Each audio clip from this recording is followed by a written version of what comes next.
नमस्कार दोस्तों, मैं रुपेश दफ्तरी अपने YouTube channel stock market ID में आपका हार्दिक स्वागत करता हूं। दोस्तों, आज है 10th ऑफ नवंबर 2020 ट्यूसडे और आज के इस इवनिंग सेशन में हम प्रिपरेशन करेंगे निफ्टी और बैंक निफ्टी की दोनों की कल के लिए यानी 11th ऑफ नवंबर 2020 के लिए in terms of opening support resistance bullish probability और बियरिश प्रोबेबिलिटी, और साथ ही साथ मंडे का ट्यूसडे का एक रिकैप देख लेते हैं और वीकली के भी सारे प्रोजेक्शंस आपको दे दूंगा in terms of bullish probability, bearish probability, Nifty bank Nifty दोनों के, और साथ ही साथ मंथली पॉइंट ऑफ व्यू से भी देख लेते हैं। तो चलिए सबसे पहले निफ्टी में जो मंडे को हुआ था वो देख लेते हैं। ये सपोर्ट रेजिस्टेंस थे मंडे के लिए, लेकिन इसका कोई मतलब नहीं है, गैप अप हुआ था, ये सपोर्ट था, ये रेजिस्टेंस था। मेरे ख्याल से 367 12367 तक नीचे आया था, उसके बाद गाड़ी ऊपर चली गई। इसके भी 12452 के भी ऊपर गई। जो मंडे को हाई बनाया था निफ्टी ने वो था 12474.05, यानी बहुत ही बढ़िया बुलिशनेस दिखाई थी निफ्टी ने। तो ये था मंडे का मामला। और आज का कुछ दिखाने का मतलब नहीं है, आज भी जबरदस्त तेजी हुई थी, इसका तो कोई मतलब ही नहीं है। लेकिन खैर, ये 567 के ऊपर जाने के बाद ये सपोर्ट था, ये टारगेट, इसके ऊपर वाला टारगेट भी अचीव कर लिया और उसके बाद बिल्कुल यहां तक नीचे भी आया था, वापस नया हाई बना दिया। टेरिफिक बुलिशनेस, हॉरिबल बुलिशनेस बोलेंगे, टेरिफिक भी नहीं, खतरनाक बुलिशनेस। और ये बुलिशनेस की वजह आप जानते हो, वो भी बताऊंगा। जब बड़ी टाइम फ्रेम का ब्रेकआउट होता है तो इसी तरह से खंभे बनते हैं, टेरिफिक। ये बैंक निफ्टी आपको बता देता हूं, मंडे 27242 के ऊपर गया था, ये सपोर्ट था, ये रेजिस्टेंस था, इसके भी ऊपर गया, इस बुलिश टारगेट के भी ऊपर गया, 595 का मेरे ख्याल से हाई बनाया था। ठीक है, और आज का भी देख लेते हैं। आज का देखने का तो कोई मतलब ही नहीं है, इसका ये 28203 के तो बहुत ज्यादा ऊपर चला गया। कोई मतलब टेरिफिक बुलिशनेस आज दिखाई है बैंक निफ्टी ने। बैंक निफ्टी का आज का जो हाई बना है वो 28802 है, 28802 का हाई मारा है बैंक निफ्टी ने। तो ये तो बहुत पीछे छूट गया, टेरिफिक बुलिशनेस बैंक निफ्टी में भी। ठीक है ना। अब दोस्तों, कल की प्रिपरेशन चालू कर देते हैं 11th ऑफ नवंबर की, साथ ही साथ वीकली भी देख लेंगे और मंथली भी देख लेंगे और ईयरली वाला भी दिखा दूंगा। तो ये सपोर्ट है कल के लिए, ये रेजिस्टेंस, ये प्राइस फिल्टर, ये टाइम फिल्टर, ये risk reward, buy exit, sell exit. अगर ये रेजिस्टेंस इंटेक्ट रह जाता है तो गाड़ी नीचे सेल एग्जिट तक बियरिश करेक्शन कर सकती है, लेकिन बोलते हुए बहुत डर लग रहा है जिस तरह की खतरनाक बुलिशनेस चल रही है उसके हिसाब से। लेकिन जो है वो एक बार बोलना पड़ेगा, ठीक है। लेकिन बुलिश मार्केट में दोस्तों हमेशा बाइंग को ही फर्स्ट प्रायोरिटी देना चाहिए, ठीक है ना। एक और चीज आपको बता दूं, अगर रेजिस्टेंस के ऊपर जाता है तो बुलिश प्रोबेबिलिटी होगी, सपोर्ट के नीचे जाता है तो बियरिश प्रोबेबिलिटी। जो नए मेहमान है, जिनको ये price filter, time filter, risk reward, buy exit, sell exit नहीं मालूम, वो मेरे TFPF नाम के प्लेलिस्ट में जाके देख सकते हैं। और एक और सबसे इंपॉर्टेंट चीज जो मैं बोल रहा था, मैं अभी बता दूं आपको एक और चीज, वो यही है, पहले 15 मिनट में अगर मार्केट सपोर्ट के नीचे या रेजिस्टेंस के ऊपर जाता है तो कुछ भी वैलिड नहीं रहेगा, यानी ट्रीटमेंट पूरा चेंज हो जाता है। तो प्लीज ऐसी सिचुएशन में संभाल के चलिए, ठीक है। तो ये है निफ्टी का सपोर्ट रेजिस्टेंस।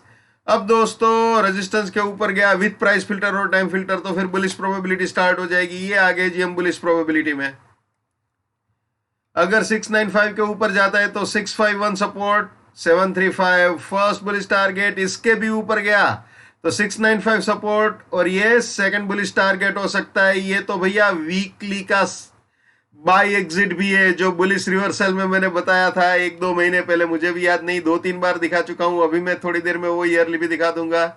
अगर यहां तक आता है तो क्या बात है। वैसे ऑलमोस्ट अप्रोच ही बोलेंगे ये, अगर ईयरली पॉइंट ऑफ व्यू से देख रहे हैं तो अभी 150 पॉइंट ही नीचे है, अब कोई ज्यादा दूर नहीं रह गया है। तो जबरदस्त बुलिशनेस दिखाई है। अगर इसके भी ऊपर जाता है तो ये सपोर्ट और ये फाइनल बुलिश टारगेट हो सकता है निफ्टी के लिए, ठीक है।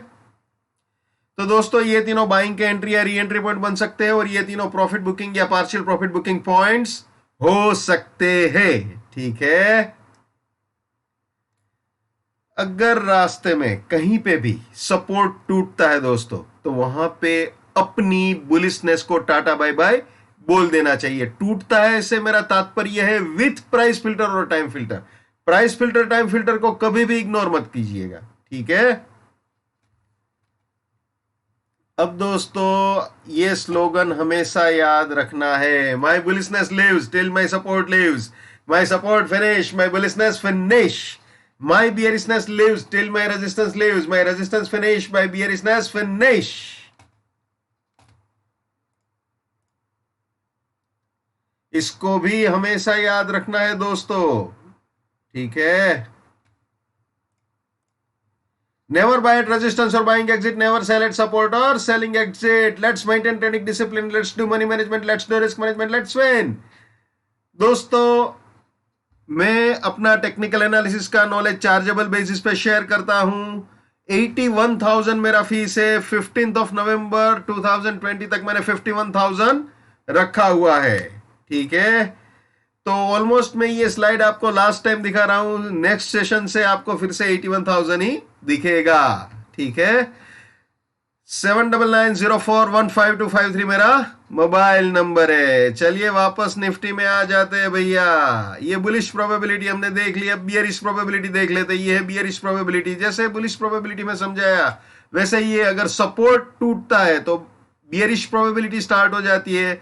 अगर 12566 के नीचे जाता है मार्केट विद प्राइस फिल्टर और टाइम फिल्टर तो 611 रेजिस्टेंस, ये फर्स्ट बियरिश टारगेट, इसके भी नीचे गया तो ये रेजिस्टेंस, ये सेकंड बियरिश टारगेट, इसके भी नीचे गया तो ये रेजिस्टेंस, और ये फाइनल बियरिश टारगेट हो सकता है। ठीक है, क्लियर? यानी ये तीनों सेलिंग के एंट्री या री एंट्री पॉइंट हो सकते हैं, और ये तीनों बियरिश पोजीशंस के लिए प्रॉफिट बुकिंग या पार्शियल प्रॉफिट बुकिंग पॉइंट्स हो सकते हैं। ठीक है, अब वीकली दिखा देते हैं आपको। ये वीकली सपोर्ट रेजिस्टेंस थे हमारे, आज इसको उड़ा दिया रेजिस्टेंस को, बिल्कुल आज उड़ा दिया है। कल मंडे को नहीं उड़ाया था, कल इंटेक्ट ही था। ठीक है, आज इसका स्वाहा कर दिया है। सीधा बुलिश प्रोबेबिलिटी में आ जाते हैं। इसके ऊपर जाता है तो ये सपोर्ट बनता है अपना, और ये फर्स्ट बुलिश टारगेट ऑलमोस्ट करीब है। तो देखते हैं कल इस बुलिश टारगेट को हम अचीव कर पाते हैं या नहीं, लेकिन इतना पक्का है कि ये अपना सपोर्ट रेंज है वीकली पॉइंट ऑफ व्यू से। ठीक है, अब आ जाते हैं बाकी दोस्तों, जैसा इंट्राडे में है बिल्कुल वैसे ही देखना है। इसके ऊपर गया तो ये सपोर्ट, ये नेक्स्ट बुलिश टारगेट, इसके भी ऊपर गया तो ये सपोर्ट, और ये फाइनल बुलिश टारगेट हो सकता है। ये तीनों बाइंग के एंट्री या री एंट्री पॉइंट हो सकते हैं, और ये तीनों प्रॉफिट बुकिंग या पार्शियल प्रॉफिट बुकिंग पॉइंट्स हो सकते हैं बुलिश पोजीशंस के लिए। ठीक है, जैसे इंट्राडे में समझाया था बिल्कुल वैसे ही है। और ये जो है वो ईयरली का रेजिस्टेंस रिप्रेजेंट कर रहा है। कभी सोचा था ये आ जाएगा ऐसा, इतना फास्ट मूव होगा 11,900 के ऊपर जाने के बाद, क्लोज देने के बाद। Terrific bullishness. तो अब एक बार फॉर्मेलिटी के लिए बियरिश, इसका कोई मतलब नहीं है दोस्तों, क्योंकि अभी तो बुलिश प्रोबेबिलिटी में हम चल रहे हैं, तो ये बियरिश प्रोबेबिलिटी दिखाने का तो कोई मतलब नहीं है, लेकिन फिर भी फॉर्मेलिटी के लिए देख लीजिए। ठीक है, अब मंथली का देखने का कोई मतलब नहीं है। सारा का सारा अचीव कर लिया है। इसके ऊपर वाला टारगेट भी ऑलमोस्ट अचीव्ड, ये बोल सकते हो आप। अचीव तो नहीं लेकिन बहुत करीब आ गए। इसके ऊपर वाला जो टारगेट है, खैर वो देखने का कोई भी मतलब नहीं है। फिलहाल तो ये वीकली में इतना ही ध्यान में रखना है कि ये अपना सपोर्ट है। ठीक है, इतना ही ध्यान में रखना है। ये 12369 वाली रेंज, ठीक है, ये अपनी वीकली की सपोर्ट रेंज है, ये ख्याल में रखना है। अब दोस्तों सीधा ईयरली का रुख करते हैं। तो दोस्तों ये बियरिश प्रोबेबिलिटी रिवर्सल हुआ था, जैसे मैंने आपको बताया था। यहां से गाड़ी यहां तक आई, यहां से यहां तक आई, यहां तक आ गई थी गाड़ी, यानी आप ये बोल सकते हो यहां से यहां, यहां से यहां, अब इसके भी ऊपर गई है, और इसके ऊपर जब गाड़ी जाती है तो आप जानते हो सीधा ये बाय एग्जिट टारगेट होता है। लेकिन ये ईयरली के प्रोजेक्शंस है, ठीक है, ये ईयरली के प्रोजेक्शंस है फिलहाल। और आप ये बोल सकते हो कि ये सपोर्ट रेंज है, ये फिलहाल अपना सपोर्ट रेंज बन चुका है ईयरली पॉइंट ऑफ व्यू से। लेकिन डिजिट में गलती मत करना, ये 11 है, 12 नहीं है। फिलहाल फिलहाल जो चल रहा है 12,631 चल रहा है, ठीक है। तो ये एक गुजरा जमाना बन चुका है, लेकिन ये ईयरली का सपोर्ट रेंज आप मान के चल सकते हो फिलहाल, अभी इस वक्त, ठीक है। तो गाड़ी बिल्कुल बढ़िया बुलिश रिवर्सल ऑलरेडी दे चुकी है। मैंने बहुत पहले ही बता दिया था आपको, बहुत पहले मैंने बताया था ये बियरिश प्रोबेबिलिटी में कि गाड़ी यहां से यहां आ सकती है, और इसके भी ऊपर गई तो ये आ सकता है।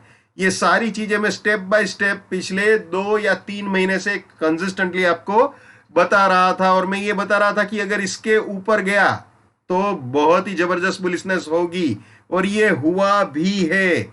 ये आप देख सकते हो, मैं आपको दिखा देता हूं एक बार चार्ट में, ये आप देख लीजिए, ये डेली कैंडल से एक बार ऊपर जाने के बाद gap up opening bullishness, gap up opening bullishness, simply unstoppable. ये निफ्टी है, ये बैंक निफ्टी है, ये डेली कैंडल से सारा आप देख लीजिए, ठीक है। तो लगातार पिछले 6 या 7 दिनों से terrific bullishness, gap up opening bullishness, gap up opening bullishness, जबरदस्त तेजी, अनबिलीवेबल। तो ये सिचुएशन है दोस्तों, ठीक है। वापस निफ्टी में आ जाते हैं, तो ये ईयरली का जबरदस्त रिवर्सल, बुलिश रिवर्सल हुआ है। यानी कोरोना फरोना जो भी वीकनेसेस आई थी, वो सारी की सारी वीकनेसेस मार्केट ने डाइजेस्ट कर ली है, ऐसा फिलहाल तो बोल सकते हैं। अब ये रेजिस्टेंस रेंज है जो मैं अभी बता रहा था ईयरली की, इसके ऊपर अगर जाने में कामयाब हो जाता है तो फिर ये बुलिश प्रोबेबिलिटी स्टार्ट हो सकती है, ठीक है। ये बुलिश प्रोबेबिलिटी की रेंज है। लेकिन दोस्तों ऑनेस्टली स्पीकिंग, ये नवंबर का महीना चल रहा है, दिसंबर महीना ये साल का आखिरी महीना होता है, तो दिसंबर में पूरा ईयरली फियरली सब चेंज हो जाता है। लेकिन आखिर में कितनी ताकत दिखाता है वो देखने वाली बात होगी। लेकिन फिलहाल इस रेजिस्टेंस को तब तक रिस्पेक्ट देना चाहिए जब तक ब्रेक ना हो जाए। थोड़ा सा यहाँ पे केयरफुल हो जाना चाहिए इस रेजिस्टेंस रेंज पे, अगर यहां तक आता है तो, ठीक है। पहला टारगेट तो ऑब्वियसली यही है, यही एक्सपेक्टेड लाइन पे आप बोल सकते हो ईयरली पॉइंट ऑफ व्यू से, ये, ठीक है। तो ये सिचुएशन है दोस्तों अपनी निफ्टी की। अब बैंक निफ्टी देख लेते हैं, जैसे निफ्टी में समझाया है बिल्कुल वैसे ही है दोस्तों, ओके। 11 नवंबर 2020 यानी कल के लिए, बुधवार के लिए, ठीक है। ये बुलिश प्रोबेबिलिटी बैंक निफ्टी की 11 नवंबर 2020 के लिए, जैसे निफ्टी में समझाया बिल्कुल वैसे ही है। ये बियरिश प्रोबेबिलिटी बैंक निफ्टी की।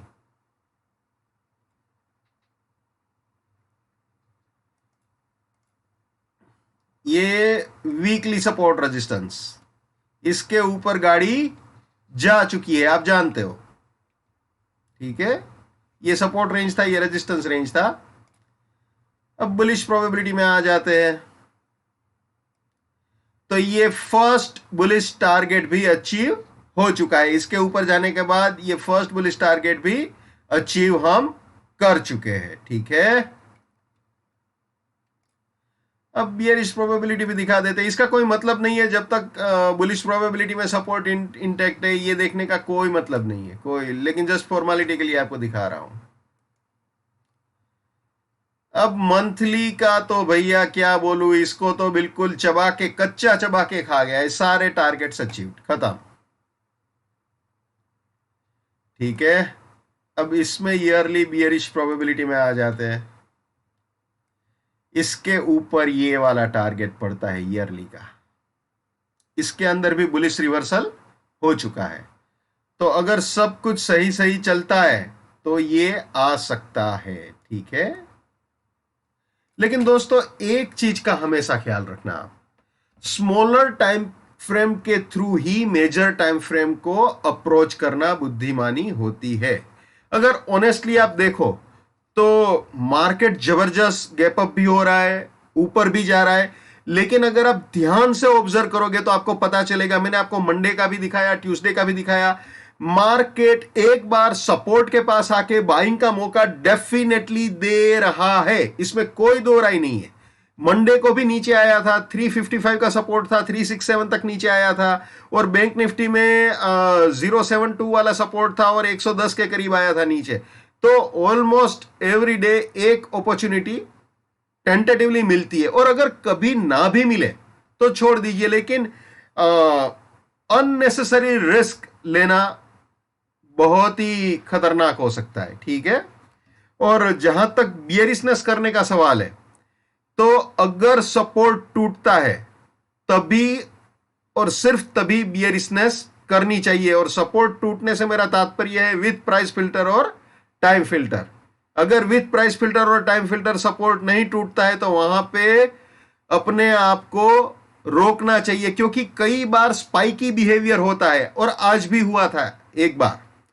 तो ये स्पाइकी बिहेवियर से बचना चाहिए, क्योंकि वो प्राइस फिल्टर से एकदम जल्दी जल्दी स्पाइक लगा के नीचे आएगा और आपको ऐसा फील कराएगा कि पिछले 5 या 6 दिन से लगातार गैप अप हो रहा है, तो अगर अभी सपोर्ट तोड़ा तो अभी धड़ाधड़ नीचे चला जाएगा। लेकिन वो उल्लू बनाता है और सीधा 5-6 मिनट नीचे रह के वापस ऊपर आ जाता है। तो वहां पे प्लीज बहुत ही केयरफुल रहिए, बहुत ही केयरफुल रहिए, बियरिशनेस करने से पहले केयरफुल रहिए, ठीक है। और दूसरी चीज, जब सारे के सारे टारगेट्स अचीव हो जाए मार्केट में बुलिश प्रोबेबिलिटी के, तो अचीव होने के बाद फिर से रीपोजिशंस करने की ट्राई जहां तक हो सके अवॉइड कीजिए, क्योंकि मार्केट एक बार रन दे चुका है। तो जोर जबरदस्ती फिर उसको ये नहीं बोलना चाहिए कि नहीं नहीं, तू जब पहली बार ऊपर लेके गया तो मैं नहीं बैठा था गाड़ी में, अब मैं गाड़ी में बैठ रहा हूं, तू फिर से मेरे को ऊपर लेके चल। ऐसे जिद नहीं करनी चाहिए। मैं ये नहीं कहना चाहता कि दोबारा मार्केट ऊपर नहीं जाएगा, मार्केट 2 बार भी ऊपर जा सकता है, 200 बार भी जा सकता है, लेकिन एक थोड़ा सा अगर ये आप प्रोटोकॉल बना के रखोगे तो फ्यूचर में बेनिफिट में रहोगे, ठीक है ना। तो ये मेन चीज मैं आपको कन्वे करना चाहता था। और बियरिशनेस मैंने जैसे एक बार पहले बता दिया, अभी फिर से रिपीट कर रहा हूं, सपोर्ट जब तक ना टूटे बियरिश पोजीशंस लेना टालिए, अवॉइड कीजिए। एक बार with price filter time filter support तोड़ता है, तब जेन्युइन रिस्क रिवॉर्ड रेशियो के साथ अगर बियरिश पोजीशंस लेने की चांस मिलती है तभी लीजिए, अदरवाइज बियरिशनेस को टाटा बाय बाय बोल के रखिए, बुलिशनेस को ही हाईएस्ट प्रायोरिटी दीजिए। क्योंकि मार्केट जो 1 साल से अपना लावा अंदर दबा के रखा हुआ था बुलिशनेस का, वो सारा उमड़ उमड़ के बाहर आ रहा है। तो बियर्स की बहुत ही बुरी तरह से धुलाई हो रही है, 3rd डिग्री टॉर्चरिंग हो रहा है। तो बिल्कुल केयरफुल रहिएगा, ठीक है। और अगर आप बुल हो फिर तो हैप्पी दिवाली हो गया है अभी भी ठीक है। तो ये सिचुएशन है जो मैं हमेशा बोलता हूं, आज फिर से बोलूंगा, हर इंसान को अपनी ट्रेडिंग अपने दिमाग से करनी चाहिए। पैसा आपका है, रिस्क आपका है, तो दिमाग भी आप ही का होना चाहिए। लेकिन मेरे एनालिसिस से या मेरे क्राइटेरिया से आपका फायदा होता है या आपका नुकसान होने से बचता है, तो मेरे लिए बड़े सौभाग्य की बात है। जितना हो सके उतना मेरे इस YouTube चैनल को अपने स्टॉक मार्केट में ट्रेडिंग करने वाले दोस्तों के साथ शेयर कीजिए, ठीक है। अगर उनका फायदा होता है तो आपको भी दुआएं मिलेगी। So wish you all the best. Keep winning, keep earning. जय हिंद, वंदे मातरम, भारत माता की जय। Just keep it up, come on.